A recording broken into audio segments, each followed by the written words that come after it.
Bismillah, alhamdulillah, wassalatu wassalamu ala rasulillah wa ala alihi wa ashabihi wa manittaba'al huda. Alhamdulillah kita bisa melanjutkan sesi yang kedua ini dalam pembahasan ilmu tajwid bersanad matan Tuhfatul Atfal wal Ghilman yang ditulis oleh Al-Imam Sulaiman bin Husain Al-Jamzuri Asy-Syafi'i rahimahullahu ta'ala. Kita masuk pada pembahasan ahkamun nun sakinati wat tanwin, hukum-hukum nun sukun dan tanwin. Adapun penjelasannya fa'ala syekh an yatafaddala mashkura. Bismillah wassalatu wassalamu ala sayyidina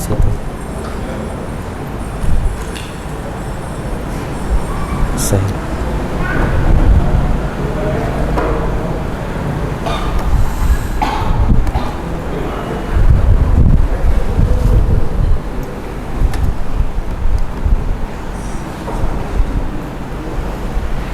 InsyaAllah sanabda fi babi ahkami an-nun as-sakinah wat-tanwin.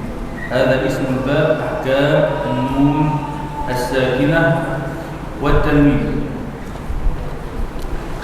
ويقول الناظم سنبدأ بالشرح بالقراءة.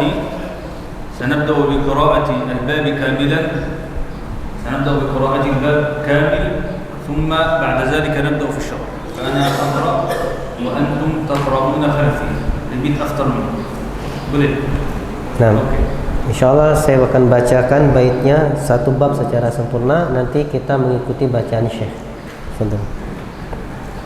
للنون إن تسكن وللتنوين للنون تسكن وللتنوين للنون إن تسكن وللتنوين للنون إن تسكن وللتنوين أربع أحكام فخذ تبييني أربع أحكام فخذ تبييني فالأول الإظهار قبل أحرفي فالأول الإظهار قبل أحرفي للحلق ست رتبت فلتعرفي للحلق ست رتبت فلتعرفي katakan sittin boleh sittin atau sittun dua-dua. Okey, للحلق ست رتبت فلتعرفي للحلق ست رتبت فلتعرفي همز فهاء ثم عين حاء همز فاء ثم عين حاء مهملتان ثم غين خاء مهملتان ثم غين خاء والثاني إدغام بستة أتت والثاني إدغام بستة أتت في يرملون عندهم قد ثابتت في يرملون عندهم قد ثابتت في يرملون عندهم قد ثابتت في يرملون عندهم قد ثابتت bukan يرملون يرمو في يرملون عندهم قد ثابتت في يرملون عندهم قد ثابتت لكنها قسمان قسم يدغما لكنها قسمان قسم يدغما فيه بغنة بينمو علما فيه بغنة بينمو علما إلا إذا كان بكلمة فلا إلا إذا كان بكلمة فلا تدغم كدنيا ثم صنوان تلا الثاني إدغام بغير غنة والثاني إدغام بغير غنة في اللام والراء ثم كررنه والثالث الإقلاب عند الباء والثالث الإقلاب عند الباء ميما بغنة مع الإخفاء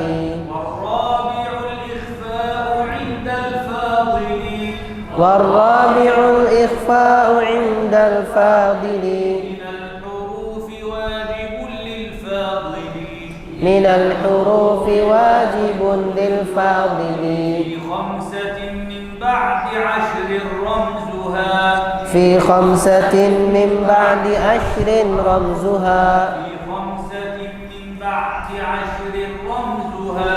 في 5 من بعد 10 رمزها في كلم هذا البيت قد ضمنتها صف ذا ثنا كم جاد شخص قد سما صف ذا ثنا كم جاد شخص قد سما صف ذا ثنا كم جاد شخص قد سما صف ذا ثنا كم جاد شخص قد سما طيبا زد في تقى ضع ظالما دم طيبا زد في تقى ضع ظالما طيبا زد في تقى ضع ظالما دم طيبا زد في تقى ضع ظالما. الإمام الجمزوري يقول للنون إن تسكن وللتنوين 4 أحكام فخذ تبين. Saya tulis. Ya, jadi di sini Imam Jamzuri mengatakan di nuni untuk nun intaskun jika dia sukun, walit tanwini dan untuk tanwin arba'u ahkamin ada 4 hukum. Fakhudh tabyini maka ambillah penjelasanku. Sini saya akan menjelaskan maksud dari perkataan nazim di sini.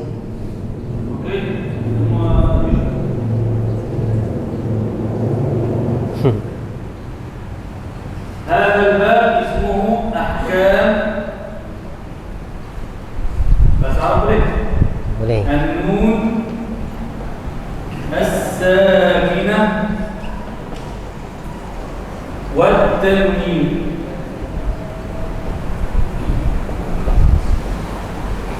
أحكام النون الساكنة والتنوين يعني حكم نون مادي دال حكم دو بارز. دو بارز التاس دو بارز الضوء دو بارز الباء. ولي ترجمة بس عربي. Mafhum.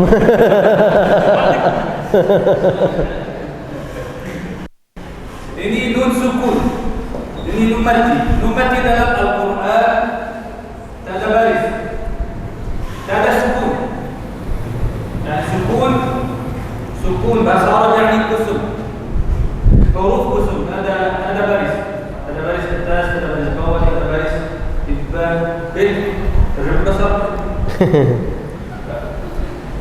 Ini nun sukun, yani nun kusum, tak ada.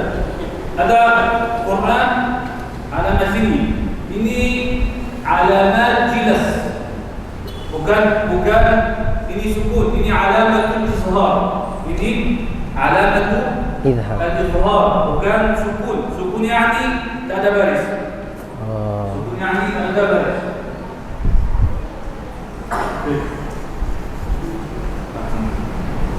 Nun sukun dan 2 baris atas, 2 baris depan atau 2 baris bawah. Ini hukum nun sukun dan tanwin. Hukum nun sukun dan tanwin. Ada ismu al-bab. Berapa hukum? Saya tanya. Berapa hukum? Berapa hukum?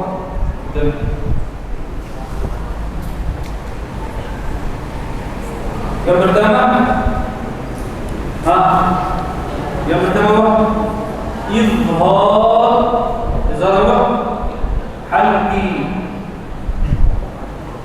Oke, yang kedua idgham. Yang ketiga ibla atau qalb. Boleh foto. Ibla. Yang keempat farah ikhfa haqiqi. إخفاء حقيقي. إمام الجزري يقول للنون إن تسكن وللتنوين 4 أحكام. 4 أحكام يعني 4 4 أحكام. 4 أربع أحكام يعني أربعة أحكام.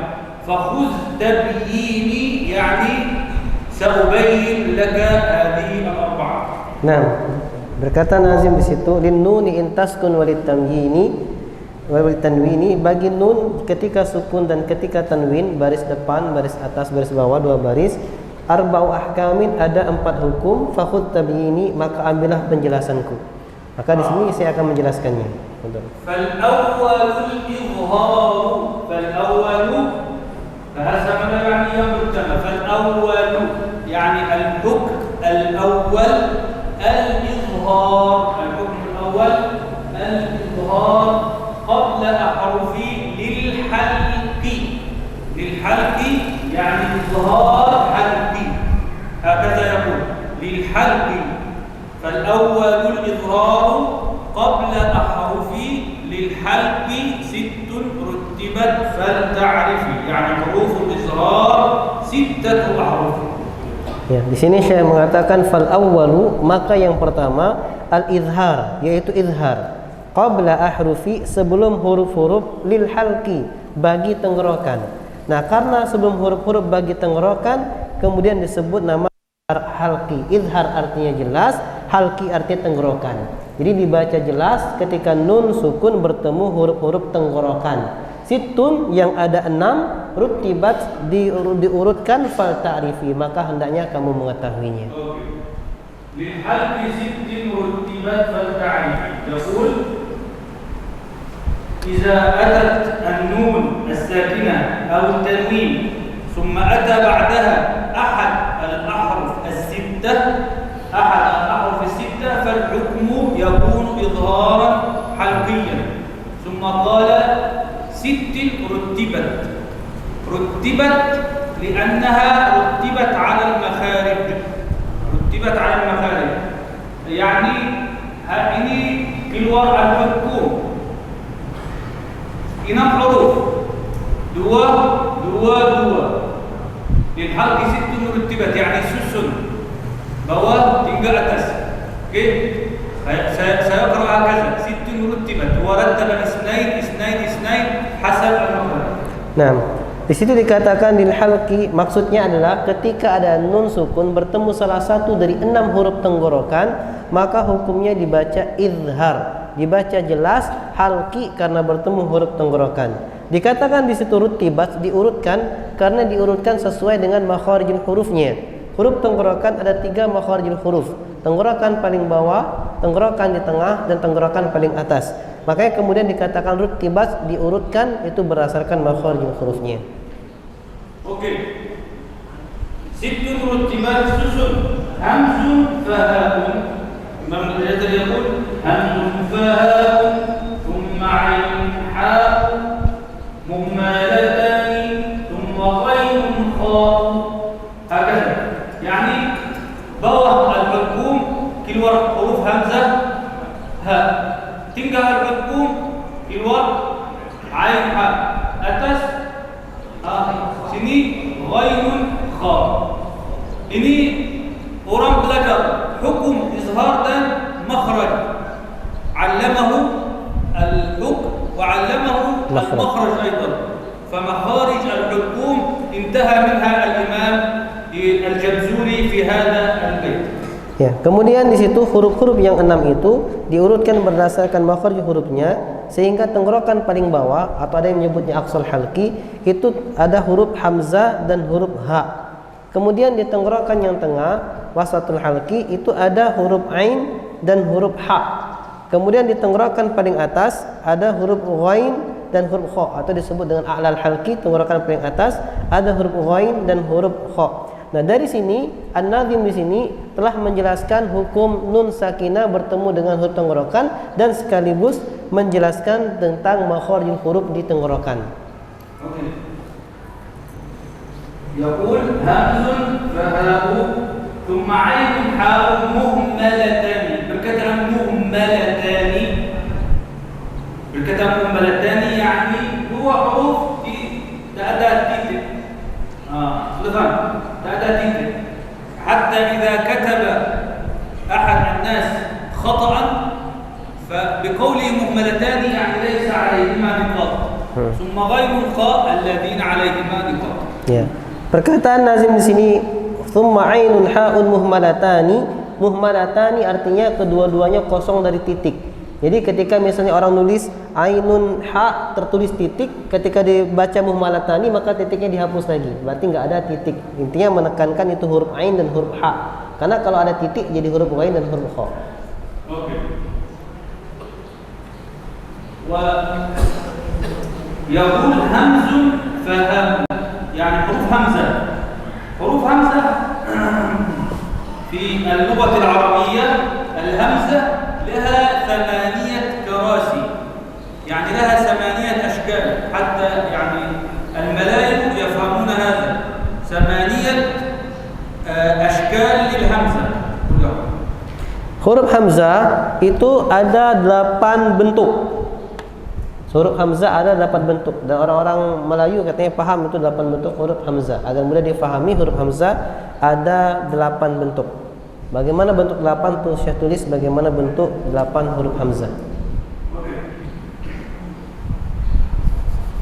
Ini bahasa Arab ini hamzah. Oke. Ini hamzah. Baris atas hamzah. Bawah hamzah garis bawah. Oke. Ini hamzah atas waw. Oke. Hamzah atas waw. Ini hamzah atas ya. Oke. Ini hamzah tinggal berkata. Oke. Ini hamzah awal. Ini samanya 1 2 3 4 هكذا 5 6 7 8. Semua ini hamzah. Oke, ini bukan ya hamzah. Salah. Hamzah. Ini hamzah semua 8 أشكال في اللغة العربية. أي شكل من هذا يأتي بعد النون الساكنة وبعد التنوين اسمه همزة. Saya soal nih, في أخير همزة أول أو همزة في آخر سامنة. الثامنة هذه في الأول. يوجد همزة في الأول أو في أخير؟ لا هذا مثل يومئذ. إيه. هذا آخر الكلام لكن هذا على نبرة. على نبرة. في أول الكلام. هذه على نبرة وهذه على نبرة لكن في الأسنان. صحيح. أوكي. Jadi hamzah itu ada 8 bentuk, itu bentuknya semua ada dalam Al-Quran. Ada hamzah ketika berada terakhir atau berdiri sendiri, hamzah ketika baris atas, hamzah ketika baris depan, hamzah ketika baris bawah, ada hamzah ketika di atas waw. Jadi ketika ada di atas waw ada gambar bebek bengkok, itu juga namanya hamzah. Ada juga hamzah di atas ya, seperti itu. Ada hamzah di tengah-tengah perkataan. Jadi seperti itu penulisannya, ada hamzah di awal perkataan tapi di atas nabro, di atas garis. Jadi ada hamzah di awal perkataan dan segaris seperti kalimat yauma idzin. Oke, ini yauma idzin. Begitu, yang di tengah garis. Insyaallah fil amsilah sanawadaha. Awwalan ya'rifuna syakl hamzah faqat. Kullahum la budda an ya'rifuna syakl hamzah. Oke. Al-izhar mungkin an yakun fi kalimah wa fi kalimatayn. هذا بالنسبة للنون دائما التنوين يكون في كلمتين كل الأحكام لكن بالنسبة للنون قد يكون الإظهار في كلمة وقد يكون في كلمتين. في كلمة مثل منهم هذه النون ساكنة وبعدها لا في نفس الكلمة أو من هاجر هذه في كلمتين فالإظهار يكون من كلمة ومن كلمتين. Kalimat hukum izhar itu bisa terjadi pada satu kalimat, bisa terjadi pada 2 kalimat. Ya, berbeda dengan nun sukun tapi tetap dari 2 kalimat. Kalau izhar bisa dalam satu kalimat, bisa juga dalam 2 kalimat. Lebih jelasnya pakai contoh ya. Jadi bisa 2 kalimat dan bisa juga dalam satu kalimat, intinya nun sukun bertemu dengan salah satu huruf izhar.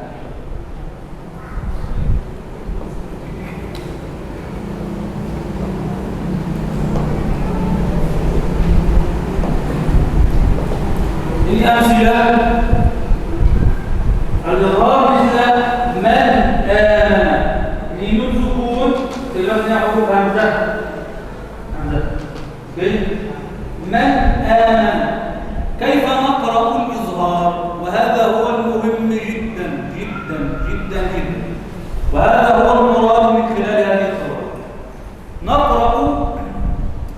الإظهار بدون غنة، نقرأ النون الساكنة كما أو التنوين كما هما بدون غنة وبدون شدة، بدون غنة وبدون شدة.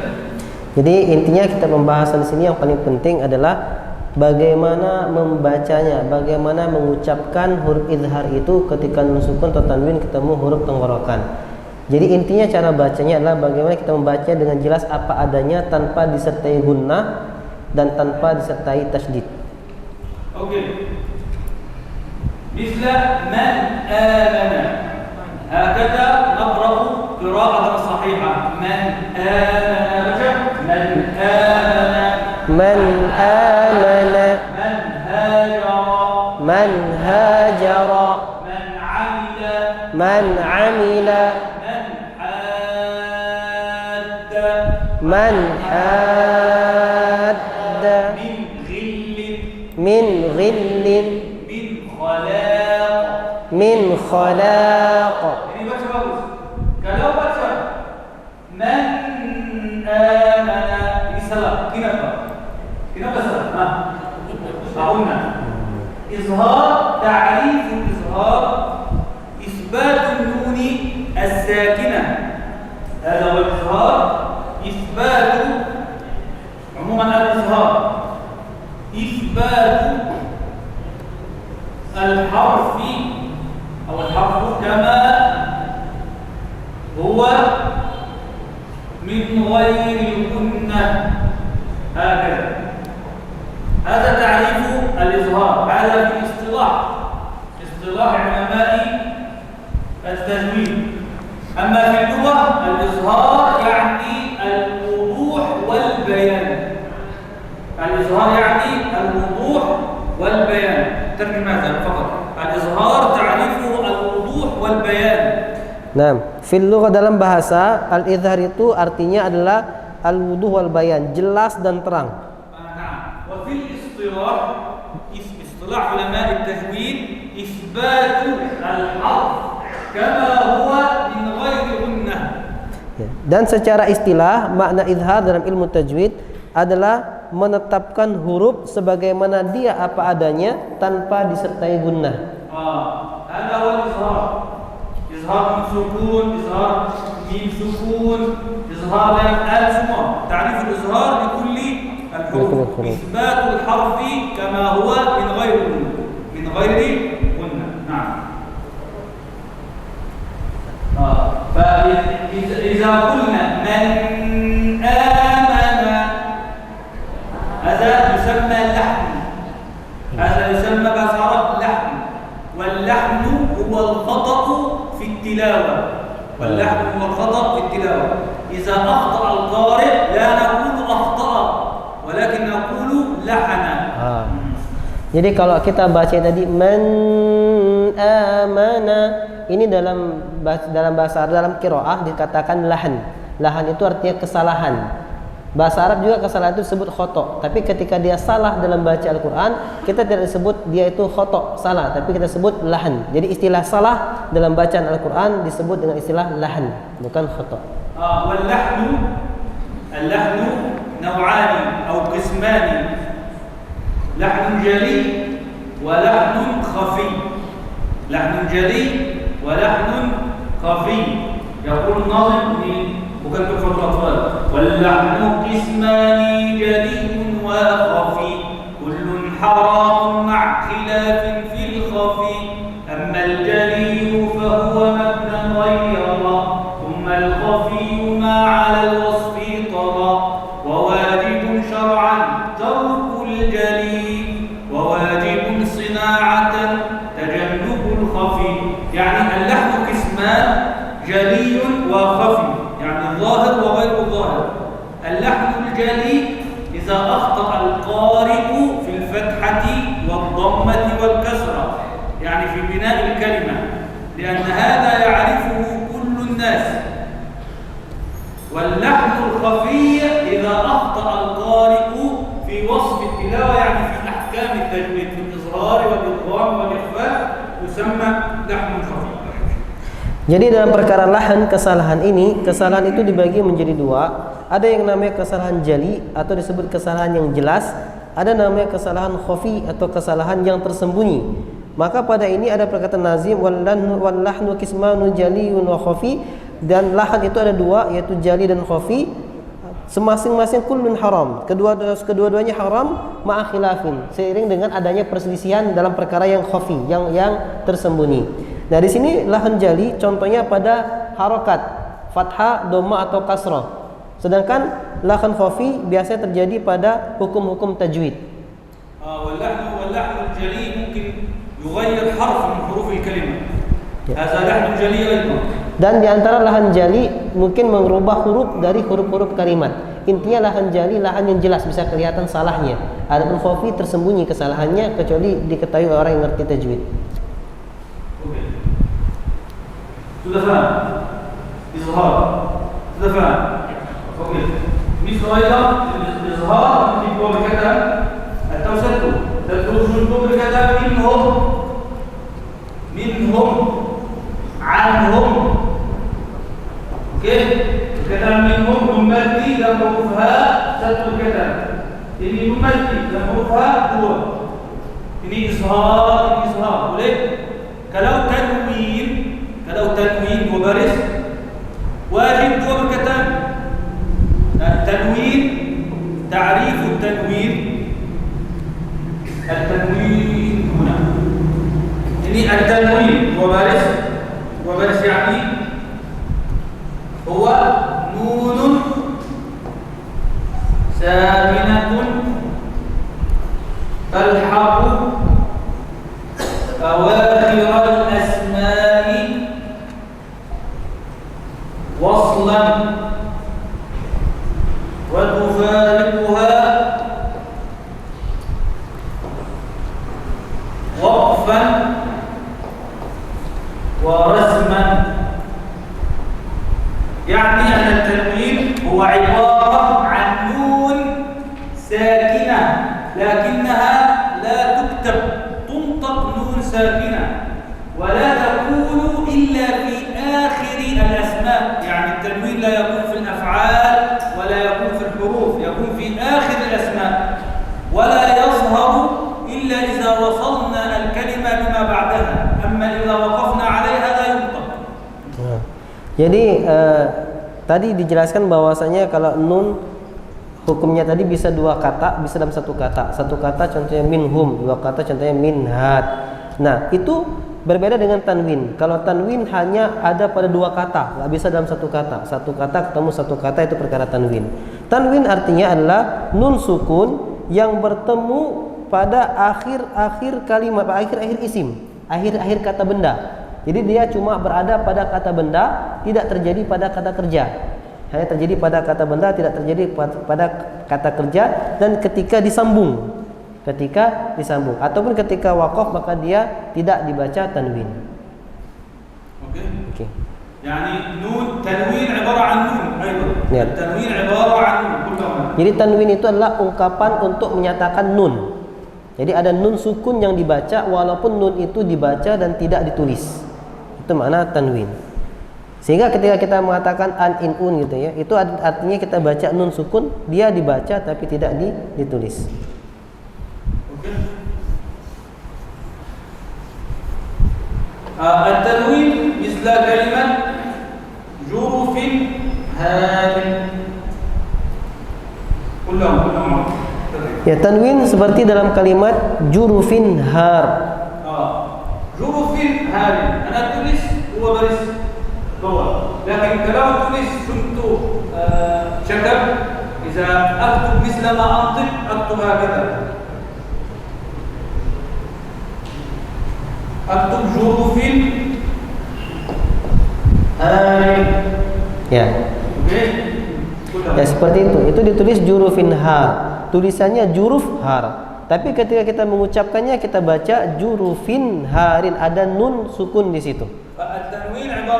Jadi nun tanwin itu adalah ungkapan untuk mengganti nun sukun. Oke. Hakada. Al-izhar bisa jurufin harin. Jurufin harin. Ana sebutan huruf nun, ada nun. Jurufin harin. Bukan jurufin. Sultan tak ada harakat. Jurufil hari, baca jurufil hari. Jurufil hari. Ainin aniyah. Ainin aniyah. Ainin aniyah. Ainin aniyah. Ainin aniyah. Ainin aniyah. Ainin izhar halqi. Izhar halqi. هذا سبب لا يوجد شدة ولا يوجد غنة. لا يوجد شدة ولا يوجد غنة. Ketika kita baca yang demikian, maka dia dibaca izhar, jelas, tidak ada gunnah, tidak ada tasydidnya. Ya. Oke, sudah hukum al-izhar al-halq. Alhamdulillah. Hukum yang kedua al-idgham. Itu mungkin rubama tasrah syekh kama dzakartum fi hadha fi makna tanwin talhaqu awakhir al-asma waslan wa tufariquhu waqfan wa rasman. Idzan inna kana jurufin inna ma waqafna fa naqul juruf hakadha. Oke. Maksudnya syekh.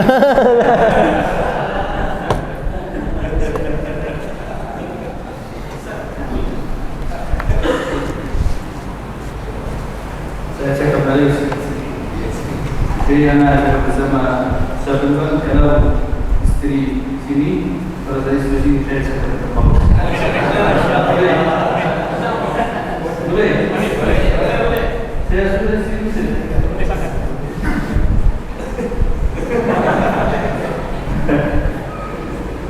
Perkataan jurufin hari.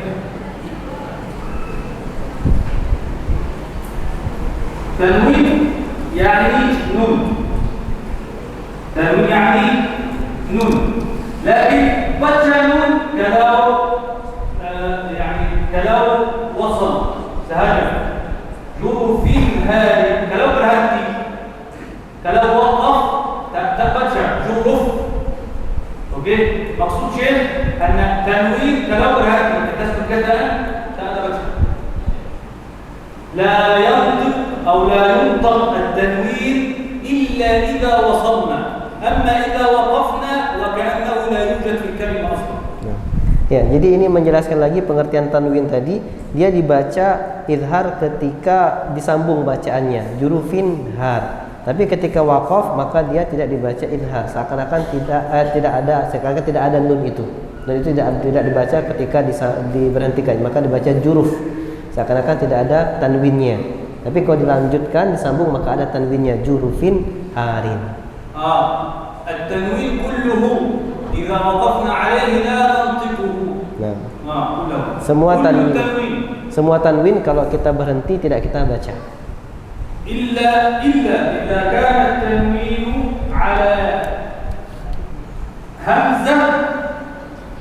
Illa idza kana at-tanwin 'ala hamzah fi akhir al-kalimah, yani misla kalimah bina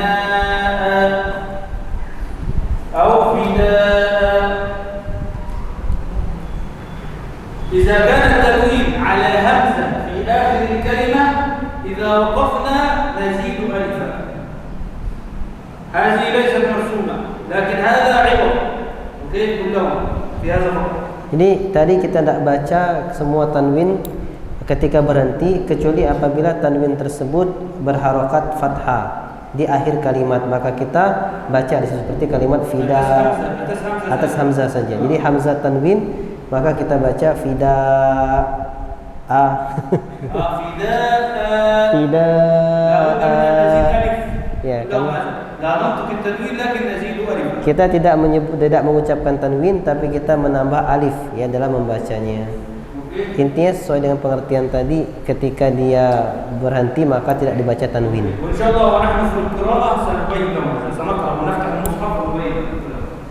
Seolah kita baca buka Quran dan dijelaskan langsung ketika buka Al-Quran.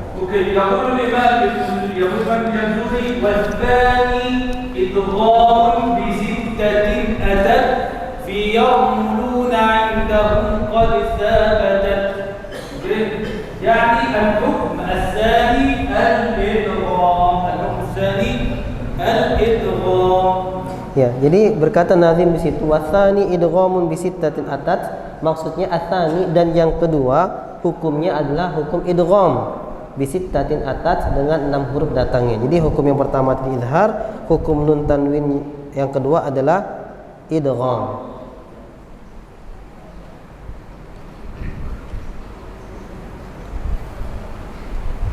Di situ dikatakan bisittatin dengan 6 huruf atat yang datang fi yarmuluna dalam kalimat yarmuluna. Jadi kalimat 6 huruf itu apa? Yarmuluna, ya ra mim lam waw nun. Indahum qad tsabatat. Ya, di sisinya, di sisi ahli qurra, qad tsabatat, telah tetap.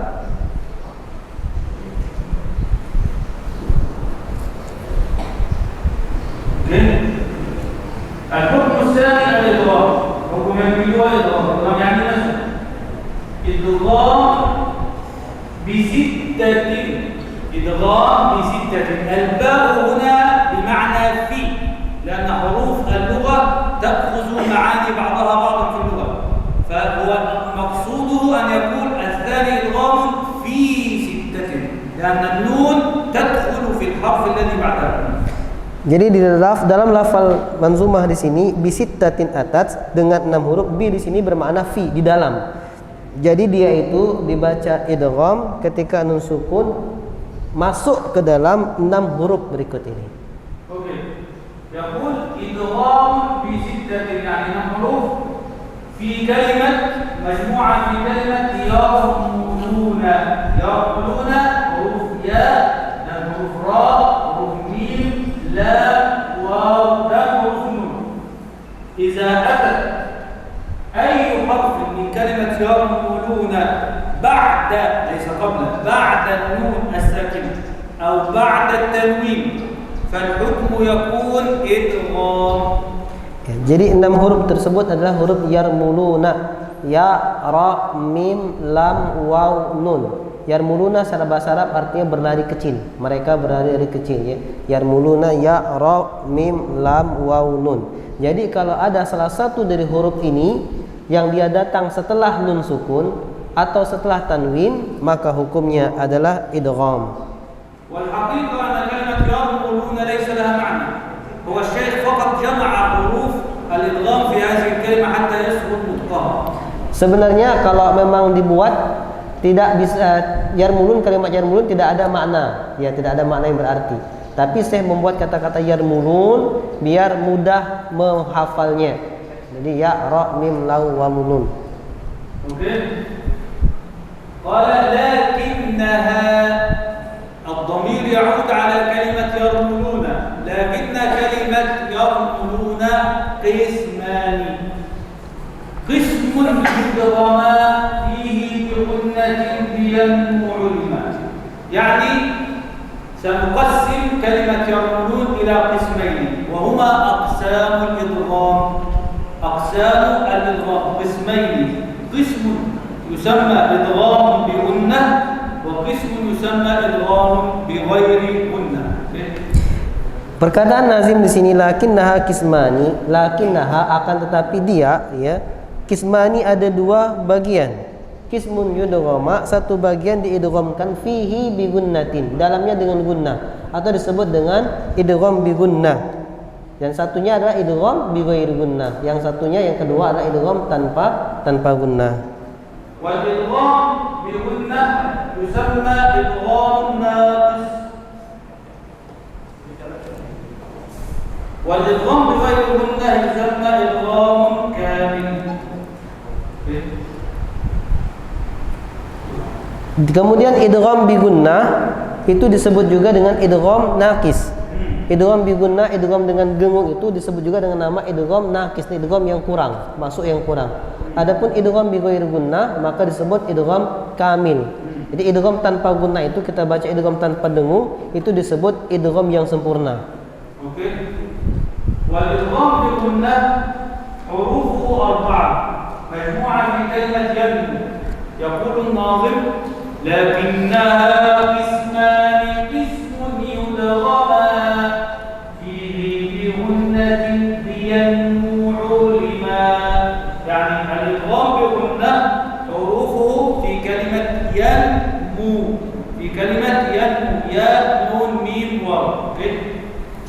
Jadi idgham bi gunnah itu ada pada 4 huruf, yaitu bertemu dengan huruf yanmu. Yanmu itu maksudnya huruf ya, nun, mim, waw. Jadi maksudnya lakinna kisman idgham fihi bi gunnatin bi yanmu, ay di huruf yanmu, ya, nun, mim, waw. Ulima diketahui. Oke, wal ba aidan mungkin takun bi kalimat, yani maksudnya bi kalimat yanmu atau fi yanmu. Hakadha. Jadi maksud bi di situ bermakna fi. Jadi di kalimat yang dengan yanmu maksudnya dalam kalimat yanmu. Jadi satu huruf dalam kalimat yanmu, ya, nun, mim, waw. Oke. Terkadang yanmu sini ya, nun, mim, waw. Oke. Ya, nun, mim, waw. Bagi 2 huruf lam dan ra. Sini idgham bi ghairi gunnah. Oke. Ini 6 huruf. Yanmu dan ra semua berkaitan yarmuluna. Semua berkaitan yarmuluna. Yarmuluna qisman. Yanmu qism wal lam wa ra qismun akhar. Ya, pada kalimat kita ketahui idgham tadi ada 6 huruf yarmuluna dan 4 hurufnya diambil untuk idgham bi gunnah yanmu. Berarti tersisa 2 huruf lam dan ra. Maka huruf lam dan ra ini menjadi huruf idgham bi ghairi gunnah. Oke. Wal idgham ta'rifuhu ta'riful idgham lughatan idkhal syai'i fi syai'i. Hada al-idgham lughatan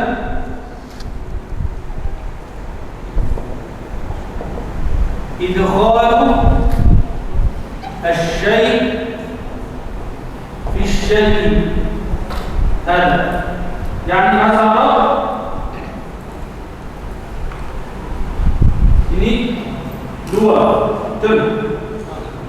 Kalau ana fa'ala kaza adkhaltu syai'an fi syai', ini 2 atau 1? Oke, setengah 1. Suntu al-idgham 2 huruf, lakin saya baca 1 huruf. Tulis 2, lakin baca 1. Ini nun sukun masuk dalam huruf seterusnya. Ba'da nantiq harfan wahidan musyaddadan. Jadi idgham secara bahasa artinya memasukkan sesuatu ke dalam sesuatu. Jadi ketika kita katakan ada 2 sesuatu tadi dimasukkan pada sesuatu yang kedua, maka jadi 1. Maka itulah dinamakan dengan idgham. Ketika 2 huruf bertemu, kita membacanya menjadi 1 huruf saja disertai dengan tasydid, dengan gunnah.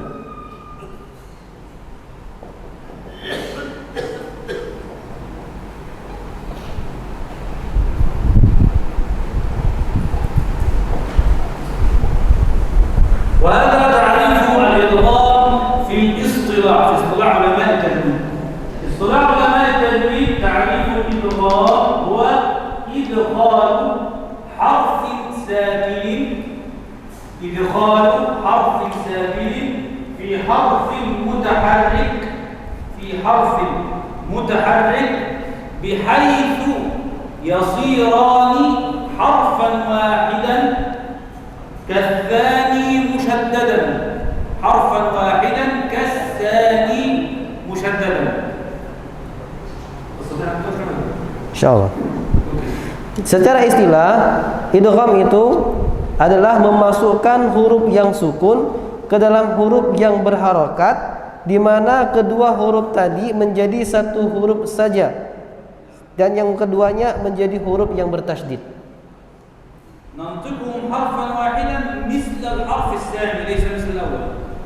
Kita membacanya dengan 1 huruf saja seperti membaca huruf yang kedua yang bertasydid. Oke, misal harf as-sani mushaddadan, la budda an nantiquhu bi shaddah. Nah, jadi kita membacanya seperti huruf kedua dalam keadaan bertasydid sehingga kita mengucapkannya dengan tasydid. Oke. Wal idgham la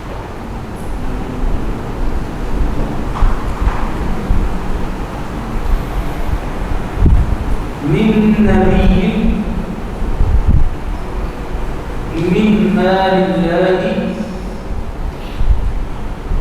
min wali wal idgham bainahuma misla min ladunna min rabbihim Okey. Ini nun sukun, selepasnya huruf ya. Nun sukun, selepasnya huruf nun. Nun sukun, selepasnya huruf mim. Nun sukun, selepasnya huruf waw. Selepasnya huruf lam, ra. Sita amthila. Saya baca man ya'mal. Man ya'mal.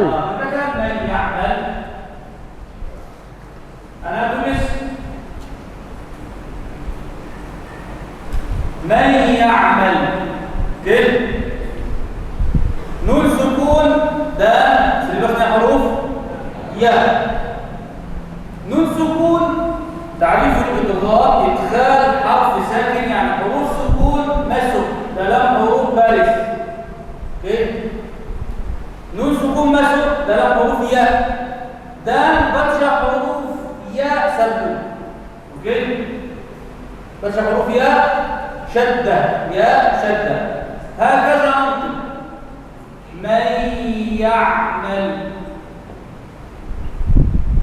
تبقى حروف نون حروف لماذا حروف نون؟ حروف نون مسك dalam حروف يا baca huruf ya yang panas dia panas mendidih tadi ya mendidih nun masuk dalam huruf ya baca satu huruf ya satu. Kenapa satu? Bahasa Arab kalau huruf satu yakni dua. Kalau huruf satu yakni dua huruf. Dua huruf nun dan ya. Baca nun, tak baca nun. Baca nun, baca gunna. Baca gunna. Walidhalik nama idgham naqis. Idgham naqis saya baca nun. Okey. Kalau tak baca nun, tak baca nun, tak baca nun idgham kamil. Ya. Jadi ketika dalam huruf may ya'mal di situ ada dua huruf, huruf nun ketemu dengan huruf ya. Maka cara bacanya itu huruf ya-nya itu seperti kita baca langsung huruf ya yang bertasydid, seperti baca huruf kedua yang bertasydid. Jadi langsung baca seperti itu. Adapun di sini kita tidak baca ya sempurna juga, tapi kita ada baca gunanya sedikit ya. Gunanya maka itu disebut nakis, sebut kurang karena enggak langsung masuk ke ya. Kalau dia langsung masuk ke ya, maka kita baca kamil. Oke. Baca may. May keluar dalam al-khaysuf, bukan may. Kalau may terkerja. Kalau terkerja salah. May. Kerja may. Dikerja.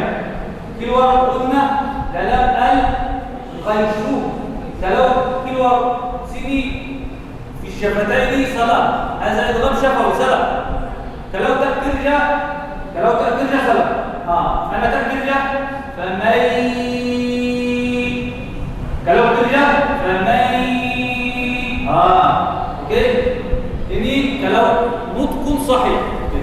Ya, jadi buktinya tadi untuk pengucapan yang benar, ketika kita baca nun sukun ketemu ya tadi, kita juga membaca gunnah. Ada nun sukunnya dan gunnah itu tempatnya di hidung. Makanya kita baca khayshum, tempatnya di hidung. Jadi bukti kalau kita membaca dengan gunnah, ketika kita baca itu masuk ke hidung, berarti dia gunnah. Adapun kalau tidak masuk ke hidung, maka kita baca seperti tidak masuk ke hidung, maka berarti tidak membaca gunnah dan ini salah.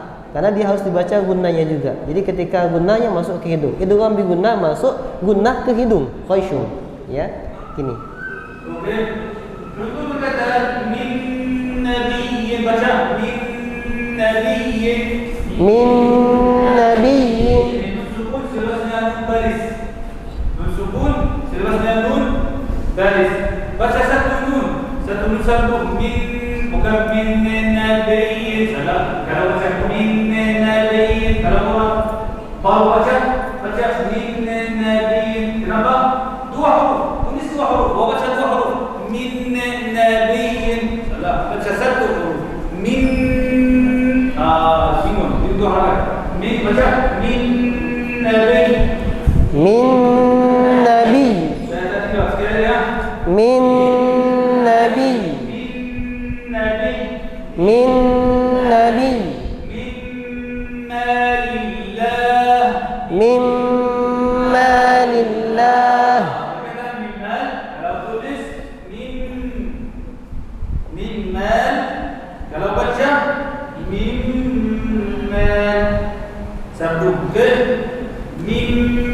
lillah min wali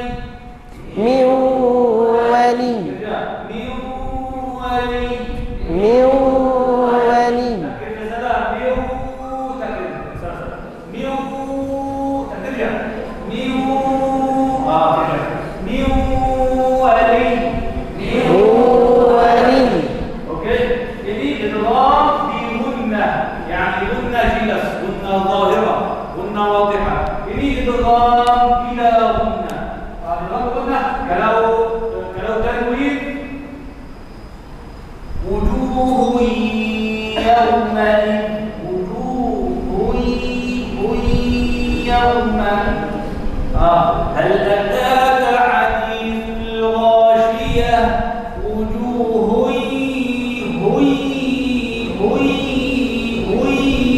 يوم نضغط دو بس سلبسنا حروف ميم حروف ميم berkaitan yanmu mim yang ketiga yanmu baca wujuh yawmain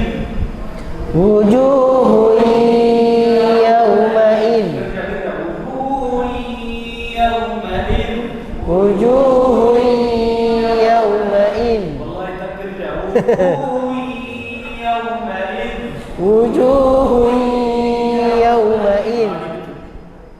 Sekarang talaqi bersana. Kalau bersana tu aja talaqi bagus.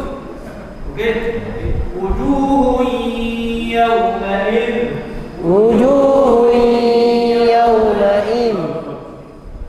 Ini adalah bila gunnah. Tabasyadun. Contoh berkata min ladunna, baca min ladunna. Kalau tulis berkata min ladunna, tulis min ladunna, huruf lam satu. Okey, baca min bukan min, baca min ladunna.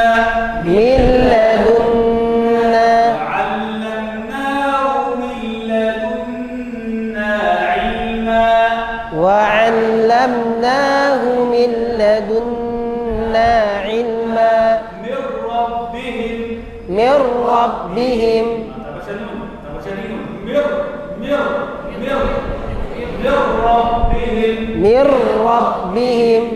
Ini adalah kamil. Tak baca nun, tak baca Dengung. tak baca nun, tak baca unna. Kamil semua. Ini naqis. Baca tak baca nun, lakin baca gunna. Okey. Min ladunna.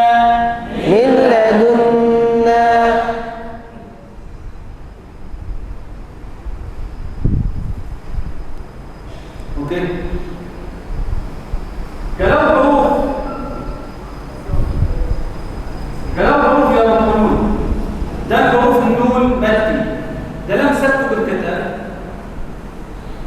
bukan idgham, izhar mutlaq. Okey. لأن الإظهار لا يكون إلا في كلمتين. إذا أتت النون الساكنة وحرف من حروف الإدغام في كلمة لا مدغم.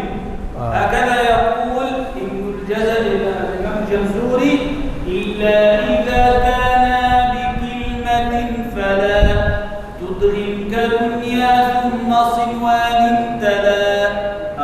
إذا كانوا في كلمة واحدة لا مدغم، لا يوجد إدغام مثل كلمة دنيا وكلمة صنوان. Ya. Jadi di sini sebagaimana kita sebutkan tadi, idgham itu hanya terjadi pada dua kalimat. Kalau dia berada pada dua kata, maka dia tidak bisa diidghamkan. Ketika dia berada dalam satu kata, maka dia harus dibaca izhar, dibaca jelas. Sebagaimana kata nazim di sini, illa idza kana bi kalimatin fala. Kecuali apabila dua huruf tadi berada dalam satu kata, maka fala, maka janganlah tudghim, kamu idghamkan. Ka dunya, seperti lafal dunya. summa sinwanin tala. Kemudian ke lafal sinwan, bukan dibaca siwan tapi dibaca sinwan tala dan seterusnya. Oke. Dalam Al-Quran apa perkataan saya? Huruf nun mati dan huruf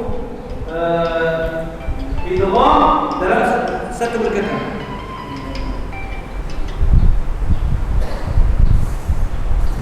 Oke. Imam Jamzuri dzakara kalimataini wa yujad kalimataini akharin. Ya, di sini Imam Jamzuri dalam nazim dalam manzumanya menyebutkan dua kalimat saja, yaitu kalimat dunya, kalimat bahasa Arab kata ya, kata dunya dan sinwan. Padahal masih ada dua kata lainnya. Masih ada dua kata lainnya dalam Al-Qur'an. Maka Imam Jamzuri mengatakan tala dan seterusnya. Ya. Oke. Ini apa berkata? Sahal dalam Al-Quran. Ummati sebabnya huruf nun atau waw ya nun. Nun atau waw dalam berkata di Al-Quran arba'a faqat. Dunya, sinwan, bunyan, qinwan. Oke. Tak ada idgham. Nama apa? Izhar mutlaq. Hukum apa berkata? Izhar mutlaq. Yani dalam ummati ini izhar halqi. Apa berkata? Izhar mutlaq. Lagi ada izhar syafawi. Kalau mim sukun, tiga ada izhar.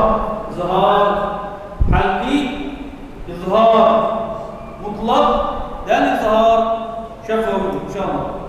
Ya, jadi gampangnya ketika nun sukun ya ketemu huruf tenggorokan bahasa Arabnya halqi, maka kita sebut huruf izhar halqi.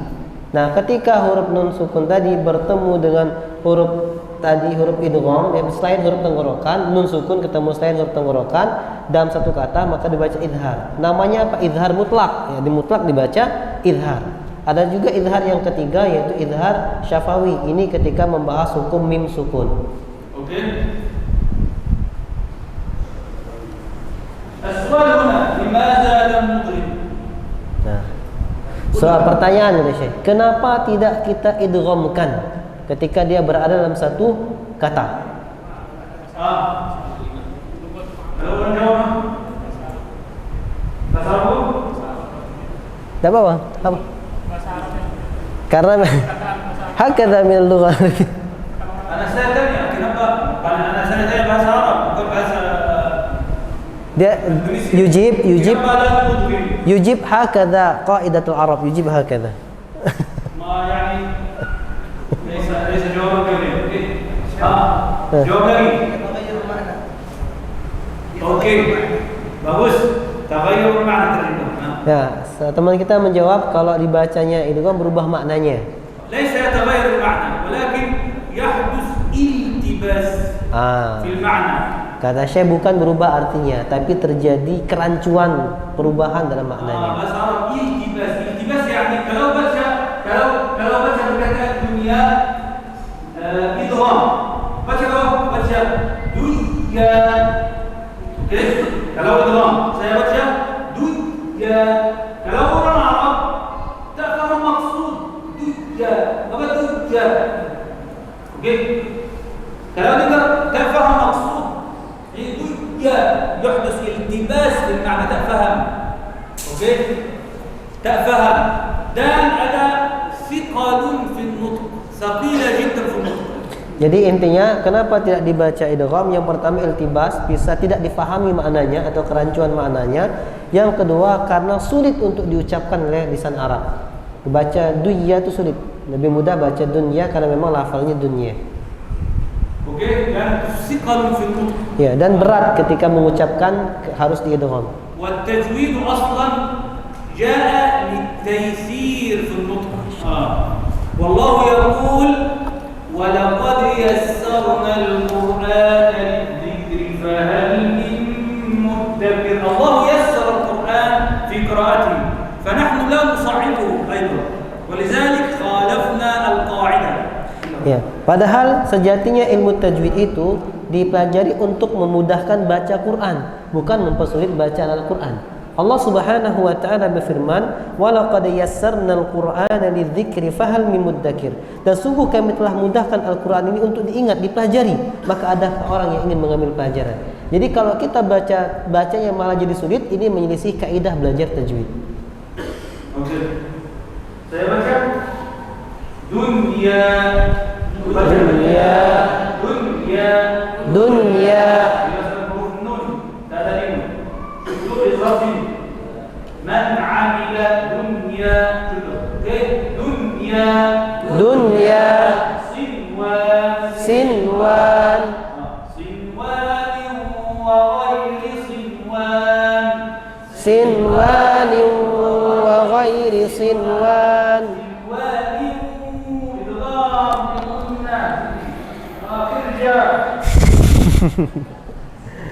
Paham gak antum? Jadi intinya kalau dia kerja sekarang coba dengan kerja sinwani wa ghairi sinwan sinwan wa ghairi sinwan bunyan bunyan bunyanun marsus bunyanun marsus qinwan qinwan qinwan qinwan. semua baca bagus, alhamdulillah. Oke, hamba berkaitan syahadat dalam Al-Quran tak masuk ada idgham. Nama apa? Hukum idgham apa? Tak ada idgham biduni idgham wal gunnah fi gunnah amla La yujad. la yujad idgham wala gunnah. لا يوجد هذا لهم. Oke. Kalau hukum izhar, semua izhar dalam ilmu tajwid. ما معنى الإظهار؟ لا ada gunnah, لا ada syaddah. Oke? Izhar يعني لا ada gunnah, لا ada syaddah. Ikhfa ada gunnah, لا ada syaddah. Idgham ada gunnah, ada syaddah. Ya. Hakada. Itu pahaminya kayak gitu. Idhar jelas nggak boleh ada gunnah, nggak boleh ada tasydid. Jadi ketika kita baca dunya bukan masuk ke hidung. Tapi ketika idgham tadi maka masuk ke hidung, dia gunnah. Jadi ke hidung. Jadi yang terus saya kerja itu ketika baca gunnah harus suaranya masuk ke hidung, khusyum. Kalau kita baca gunnah suara tidak masuk ke hidung, misalnya miwa, itu tidak kerja, miwa berarti salah, harus ke hidung, nah jadi masuk ke hidung, itu namanya gunnah. Jadi kalau tadi bingung apa kerja, jadi kerja itu masukkan suaranya ke hidung ketika mengucapkan gunnah. Ketika dia selain gunnah maka tidak ke hidung, seperti dunya langsung aja nggak masuk ke hidung dulu suaranya. Wallahi Syekh, memang terjemah sendiri, anak tak cakap. Terjemah sendiri. Ubayyin ma sarrahtu min qabli. Saya pura-pura. Oke, sudah kembali doang. Semua paham? Oke, insyaallah nanti baca satu surah, dua surah, semua dengar. لأن هذا لابد من التطبيق العملي ليس الشرح فقط. الشرح هذا موجود في الكتب. نعم. لكن أنا أوضح وأبين لأن هذا تلقيناه عن مشايخنا. هذا الشرح أيضا لا، أنا لم أقرأ هذا الشرح في الكتب. هذا سمعته من شيخي وشيخي اسمه Ya, jadi di sini kita pengennya saya talaki langsung dari Syekh. Jadi ketika antum sudah belajar teori ini langsung praktekkan. Yang penting itu praktek. Kalau teori bisa baca-baca buku aja bisa, tapi harus praktek. Begitu juga Syekh dia menjelaskan penjelasan ini berdasarkan talaki dengan gurunya. Dan saya punya guru 10 guru Al-Qur'an dalam pembahasan ini. الحكم الثالث الإقلاب. الحكم الثالث الإقلاب. والإقلاب له حرف واحد، حرف الباء. والثالث الإقلاب عند الباء ميما بغنة مع الإخفاء. يعني الحكم الثالث الإقلاب وهو حرف واحد. إذا أتى هذا الحرف حرف الباء بعد النون الساكنة أو بعد التنوين Jadi yang ketiga adalah hukum yang ketiga iklab, dan iklab ini hanya berada pada satu huruf saja ketika nun sukun ketemu dengan huruf ba. Sebagaimana perkataan Nazim wa tsalitsu, dan yang ketiga al-iklab, itu hukumnya iklab indal ba'i, di sisi ba. Maksudnya ketika nun sukun bertemu huruf ba, miman dijadikan mim, bi gunnatin mal ikhfa'i, dengan gunnah diiringi dengan ikhfa. Wallahi Syekh memang terjemah sendiri. Allah Akbar. Zira. ترجم كما أقول فقط يا شيخ. نعم. لأن أؤخر الكلام بعد هذا.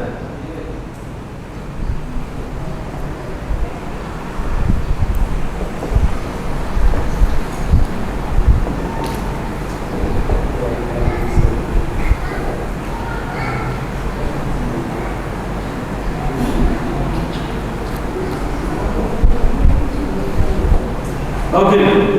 تعريف الإقلاب لغة تحويل الشيء عن وجهه، تحويل الشيء عن وجهه. kalau ini lugah, ini إقلاب. يا شيخ أنا أفعل الآن الإقلاب، هذا وجهه، أنا أفعل هذا الإقلاب، هذا قلبته. Secara bahasa iklab artinya memalingkan sesuatu dari keadaan depannya, membalik sesuatu dari keadaan depannya. Itu.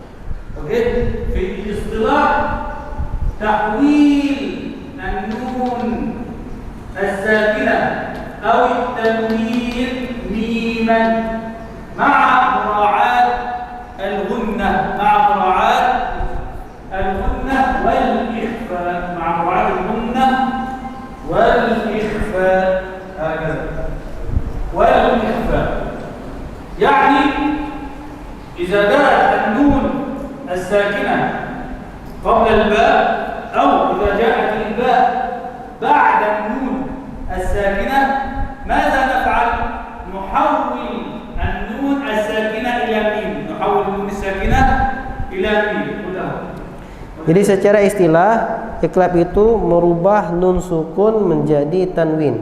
Jadi apabila ada nun sukun menjadi mim, merubah nun sukun menjadi mim. Apabila ada nun sukun atau tanwin bertemu dengan huruf ba, maka dirubah nun sukun tersebut menjadi mim. Ini nun sukun saya ganti huruf mim. Saya ganti huruf mim. Nun sukun ganti mim sukun. Sekarang mim sukun, mim. Kalau mim sukun silibasnya huruf ba, hukum apa? Ikhfa syafawi. Ini hukum bukan satu hukum, dua. Ana hawaltu an-nun as-sakinah ila mim, intaqalat min hukm an-nun ila hukm al-mim, فيجب أن يأخذ الحكم الثاني وهو الإخفاء الشفوي. ولذلك قال ميما بغنة مع الإخفاء، مع الإخفاء يعني الإخفاء الشفوي، لكن ganti huruf min huruf mim. Jadi ketika kita mengganti huruf nun sukun menjadi mim dan kemudian mim bertemu ba, nun sukun bertemu dengan ba jadi diganti mim. Ketika mim sukun jadi mim sukun ketemu ba, hukumnya ikhfa syafawi. Maka itulah saya mengatakan dirubah menjadi mim diiringi dengan ikhfa. Jadi maksudnya ikhfa syafawi. يعني إذا حولنا الميم النون إلى ميم نفعل الجملة ونراعي الإخفاء أيضا، فنقرأ هكذا من بعد، ليس نقرأ من بعد، نقرأ من بعد.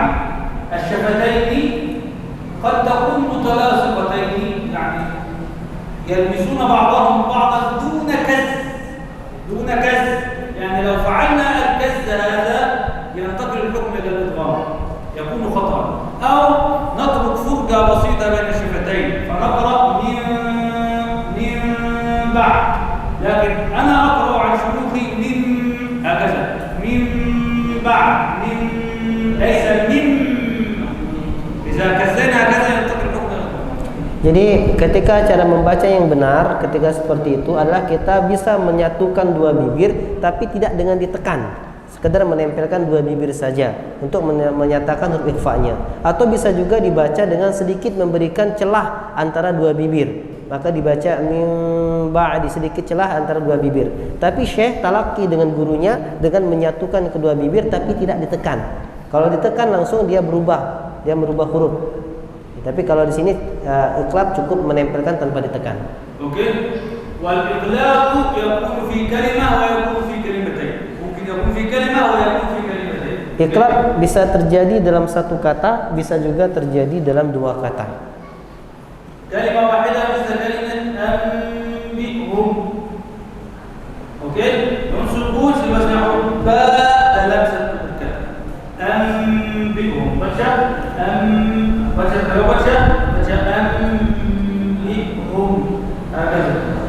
Oke? Dalam Al-Quran tulis ini kecil sini. Oke? Dalam Al-Quran tulis ini kecil. Oke. Lakin baca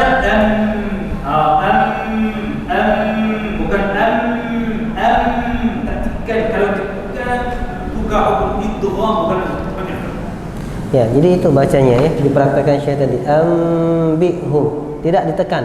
Kalau tekan jadi ambihum itu jadi idgham, bukan ikhfa. Mana قلت الآن يكون بفرجة أو بفرجة الاثنين صحيح دوا إذا يوجد فرجة boleh, لا يوجد boleh, dua. Ya, jadi kalau baca tadi boleh pakai ditutup rapat tapi enggak nempel, enggak rapat, enggak ditekan, ditutup kedua bertemu tapi enggak ditekan. Bisa juga dengan ada furja, ada lubang kecil. Dua-duanya benar. Dua-duanya benar. Oke. Sudah paham? Alhamdulillah. Ini hukum sudah hukum al-iqlab, hukum mudah.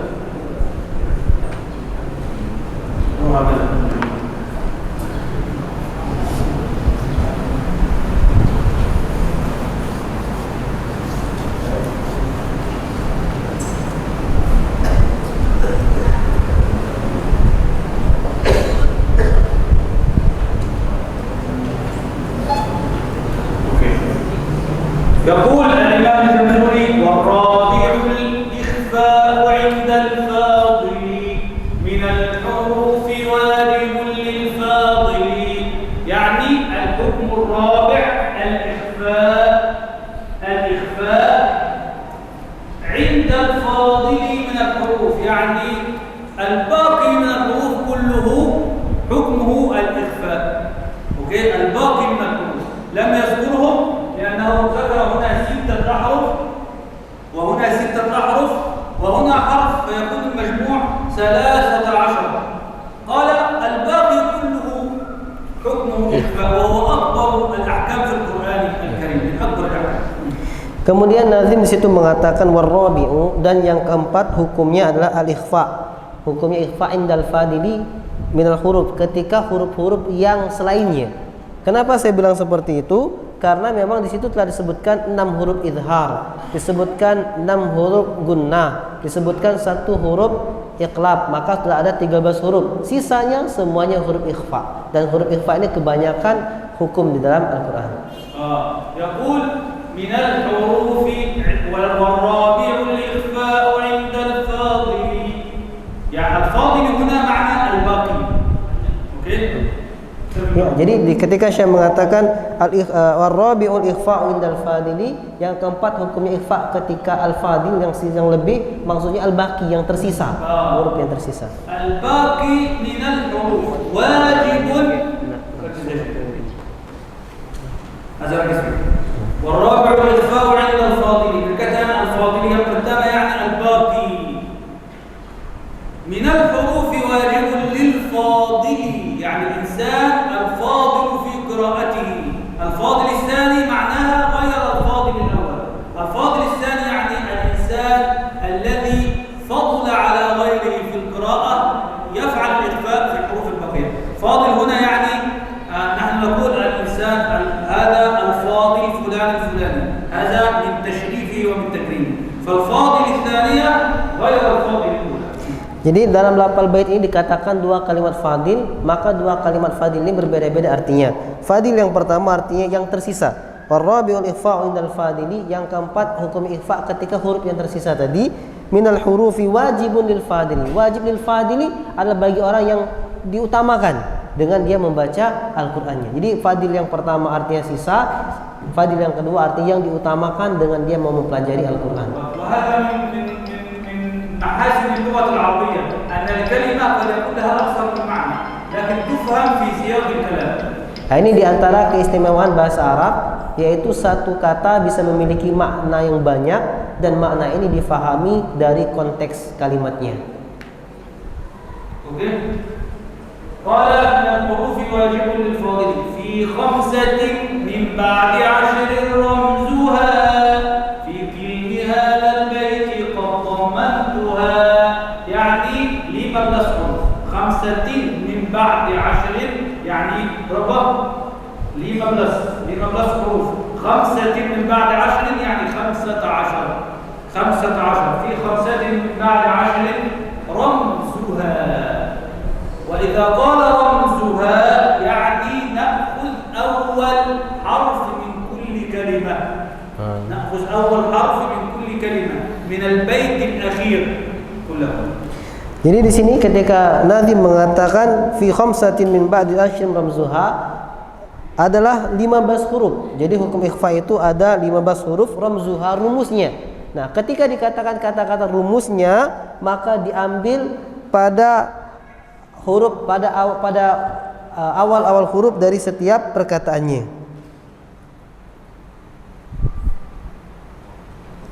Fi kilmi hadzal baiti, dalam perkataan bait ini qad dammantuha, yang telah aku susun.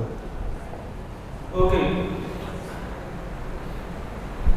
Akhir bait yaqul sif. Perkataan sif huruf sad, dal, thana, ta, kam, kaf, jada, jim, syakhsun, shin, qad, qaf, sama, dum, tayyiban, zid, Zai, zid. أنا زد.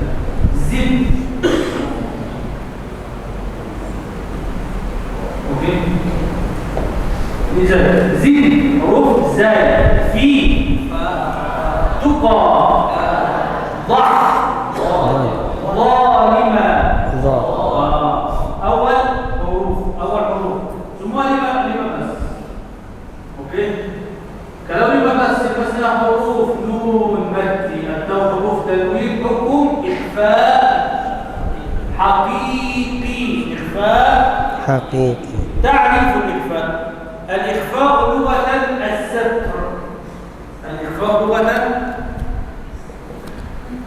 الستر. أوكي. إخفاء يعني bahasa Arab الستر. Ini jelas tak? Jelas. Jelas. Ini. Ini ikhfa. Bahasa Arab ikhfa. Bahasa Arab ikhfa. Ikhfa lugatan as-satr. Ikhfa secara bahasa arti as-satr, tersembunyi, tertutup ya, tersembunyi atau tertutup. Istilahan nutqu al-harf bimanzilatin baina al-idhar wal-idgham 'alim min at-tashdid ma'a mura'at al-ghunnah. Ini ta'rif al-ikhfa.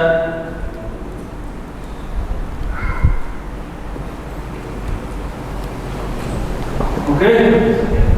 تعريف الإخفاء نطق الحرف بمنزلة بين الإظهار والإدغام عال من التشديد مع مراعاة الغنة. يعني أن أنطق النون الساكنة أو التنوين بشكل بين الإظهار وبين الإدغام، يعني لا هو إظهار ولا هو إدغام. أما Jadi secara istilah adalah mengucapkan huruf dengan posisi kedudukan antara mengucapkan izhar dan idgham sebagai pengganti dari tasydid, diiringi dengan memperhatikan bacaan gunnahnya. Oke. كيف بين الإظهار والإدغام؟ سأشرح لكم هذا وهذا مهم جدا. Bagaimana ya ini antara bacaan antara izhar dan idgham? Maka saya akan jelaskan dengan jelas di sini. Oke. Ini izhar, ikhfa, idgham. Kalau baca ikhfa antara izhar dan Idgham. idgham, baina al-izhar wal idgham. الإظهار لا يوجد شدة. اوكي.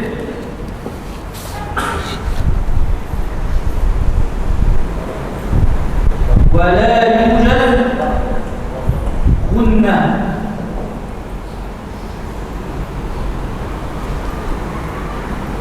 اوكي.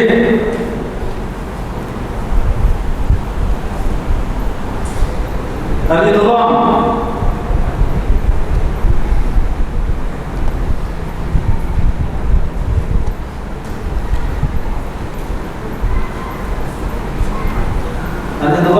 يوجد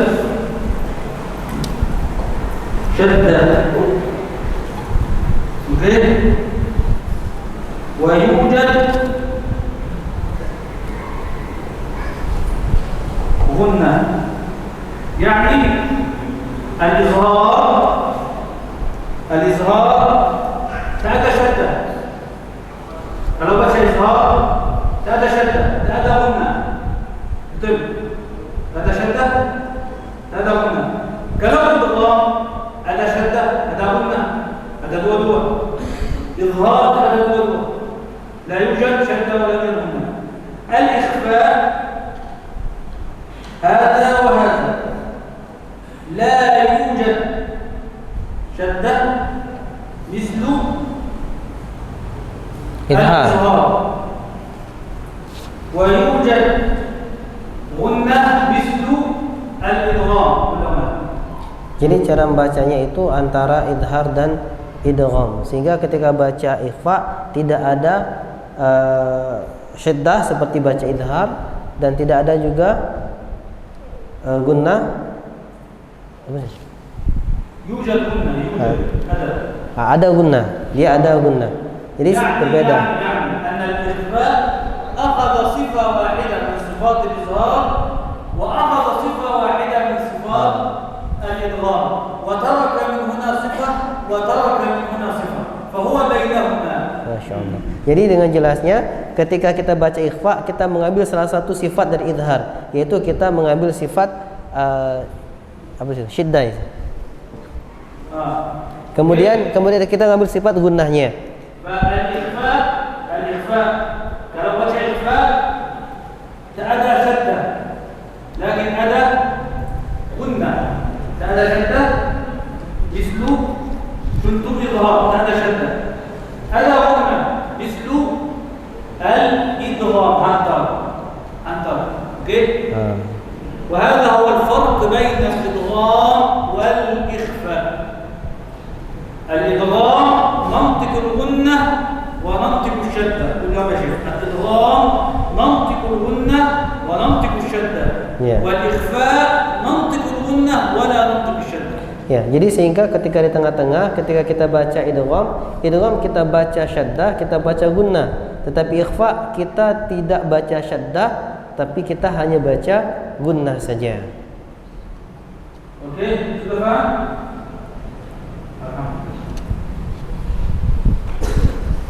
Oke, kalau mau al-ikhfa 3 usul. Al-ikhfa al-haqiqi 3 maraji'. 3 maraji'.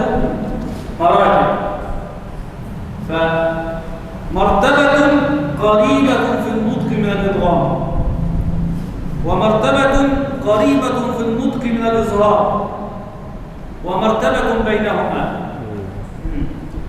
Jadi dalam ikhfa ada tiga tingkatan. Ada tiga tingkatan. Tingkatan yang pertama, tingkatan dalam pengucapannya dekat dengan idgham. Tingkatan yang kedua, dalam pengucapan ikhfa itu dekat kepada idhar. Dan tingkatan yang ketiga adalah antara idgham dan idhar. فسنقسم ال15 حروف إلى ثلاثة أقسام. فإذا جاء حرف الطاء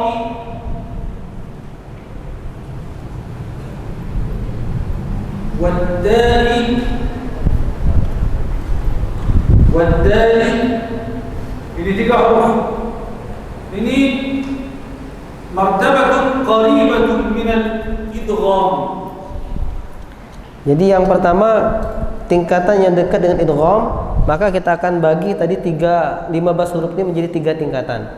Yang tingkatan dekat dengan idgham huruf qad, huruf dal dan huruf dal, ta, ta. Ta, dal, ta dan ta. Dal dan ta dan Ta. ta. طبعا انا لا اقول العله ماذا لان هذا سياق وقت طويل صحيح. لكن يفهم فقط هذه مرتبه تسمى مرتبه عليا. اوكي هذه المرتبه العليا مثل كلمه من طيبات ابدا انا بكتب من طيبات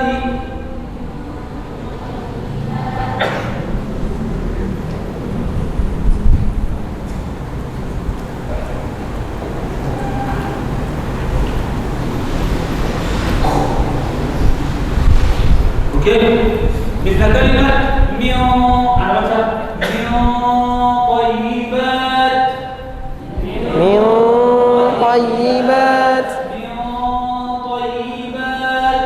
من طيبات من تحتها من تحتها من تحتها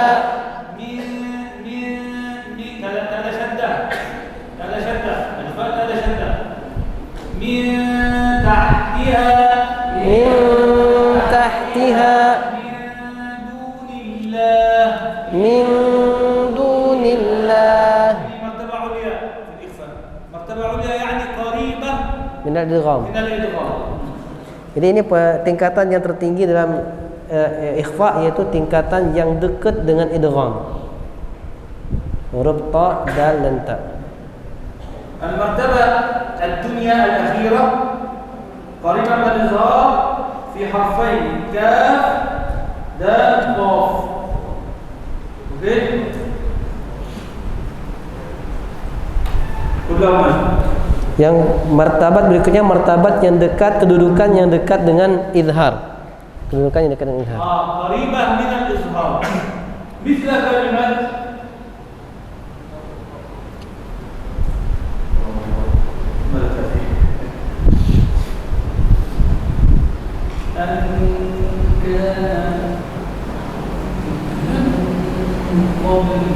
هذا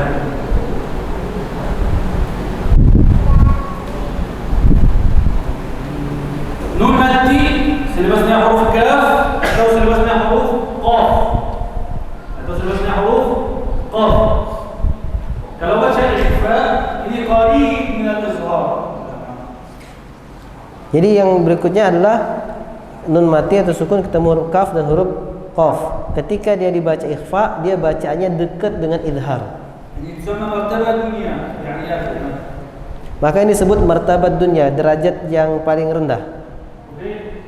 Saya baca an kana qarib min al-izhar.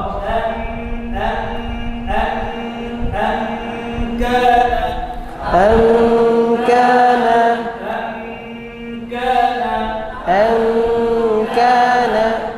ممكن بس الإخفاء سلام بس كان ini قريب من الإدغام. هذا يحتاج إلى تلقي بالسند.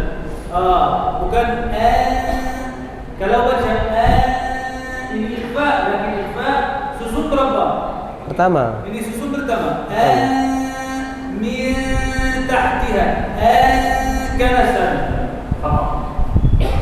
لابد أن يكون النطق قريب من الإظهار. bukan berbeza. Bukan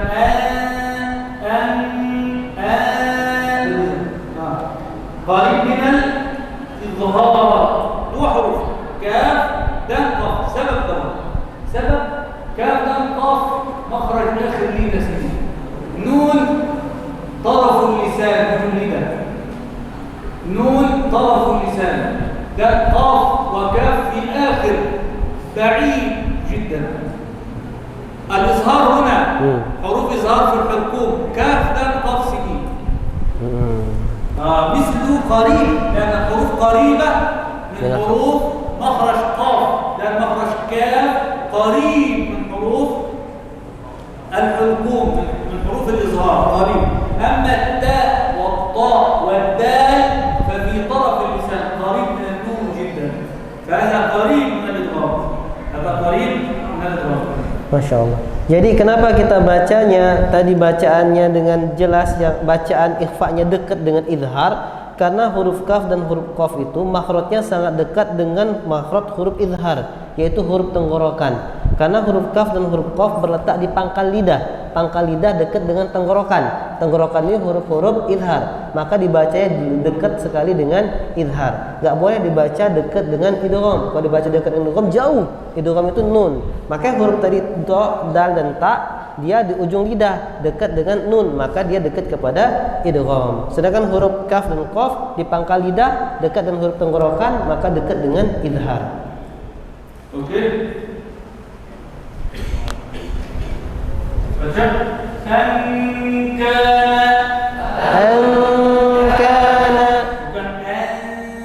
bukan susun sama.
Dekat dengan idgham.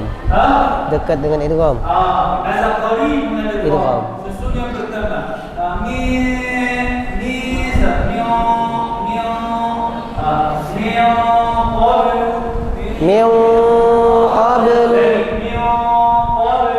Min qablu. Berbeza kalau baca.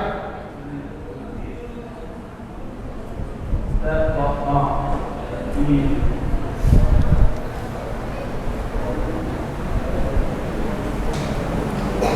di sini min tahtiha min ini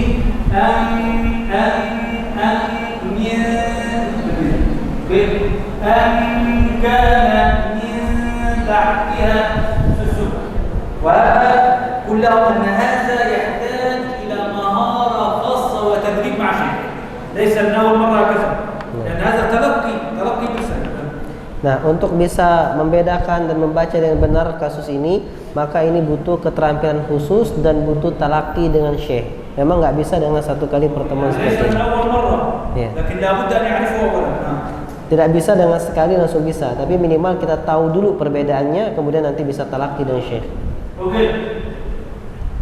Tiga huruf dan ta martabah qarib min al-idgham. Kaf dan qaf qarib min al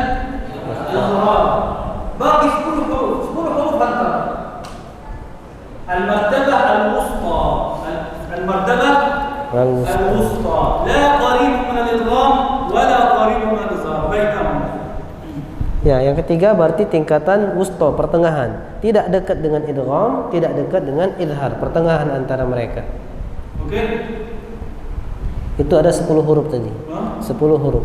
10 huruf. 3 dan 2 Sisa 10. Okey. آخر شيء في أحكام النون الساكنة والتنوين في الإخفاء قد تكون الغنة في الإخفاء مفخمة وقد تكون الغنة في الإخفاء مرققة كلهم. Ya, jadi pada pembahasan terakhir dalam nun sukun ini ikhfa, maka pada ikhfa ini gunna di ikhfa bisa jadi mufakhama ditebalkan dan juga bisa jadi muraqqaqah tipis gunnahnya. Jadi bisa jadi gunnah tebal, bisa jadi gunnah tipis. Al-gunnah mufakhama fi 5 huruf wa muraqqaqah fil baqi. Nah, untuk gunnah mufakhama, gunnah yang dibaca gunnah tebal itu berada pada 5 huruf. Sisanya sisanya muraqqaqah. Huruf ini huruf shad dan huruf qaf dan huruf ta dan huruf dad dan huruf za. Okey, 1 2 3 4 5. Okey, 5 huruf al-gunnah mufakhamah. Al-gunnah mufakhamah. 10 huruf gunnah muraqqaqah مع الإخفاء. نعم. في التحفة الأخرى وفخم الغنة إن تلاها حروف الاستعلاء لا سواها. أوكي، هكذا يعني حروف استعلاء، حروف استعلاء سلبسنا حروف نمتي التاء سلبسنا تنوين غنة تبان غنة مفخمة غنة مفخمة. حروف استعلاء سيدي لي 15 حروف. حروف استعلاء لي مثلا صاد ضاد ضاء ضاء ضاء صاد ضاد ضاء ضاء ضاء. 5 حروف غنة مفخمة. أنا بجي كلوا من طيبات طا من وكان من غنة مفخمة من طيبات فجاء من طيبات من قبل من قبل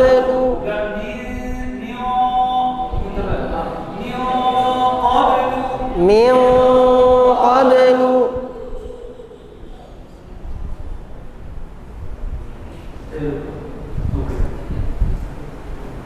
اوكي، 5 حروف قلنا مفخمة مفخمة. باقي الحروف قلنا مرققة. مرققة. فلو إدغام سموها قلنا مرققة. إملاء مرققة. سموها قلنا كلام القرآن مرققة كجولي 5 حروف صاد ضاء طاء ضاء قاف سهل. اوكي، وفخم الغنة إن تلاها حروف الاستعلاء لا سواها. اوكي، Jadi pada bacaan ikhfa, gunnah semua di Al-Quran, bacaan gunnah itu semuanya muraqqaqah kecuali pada 5 huruf ini saja, huruf isti'la, yaitu ketika bertemu dengan huruf shad, dad, ta, dha, qaf, maka gunnahnya adalah gunnah mufakhamah, sisanya adalah gunnah muraqqaqah. Takfir soal. Kelas. Soal. الآن semua faham hukum nun sukun dan tanwin. Murajaah. Hukum nun sukun dan tanwin berapa hukum?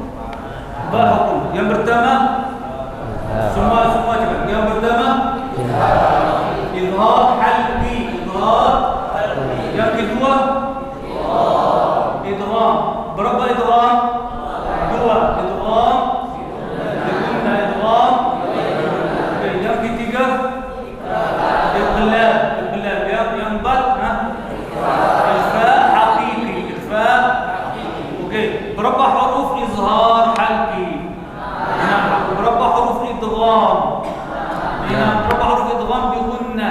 4, Berapa huruf idgham bila gunna? 2, Berapa huruf iqlab? 1, Berapa huruf ikhfa? 15. Alhamdulillah semua guru Quran semua. Alhamdulillah. Ibu dirahab.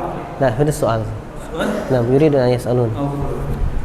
Nah, qabla istirahah ada pertanyaan. Ini ada pertanyaan dari akhwat, sudah siap mau ngasih pertanyaan ini. Sambil nunggu pertanyaan dari akhwat, ada ikhwan mau tanya. Ya, antum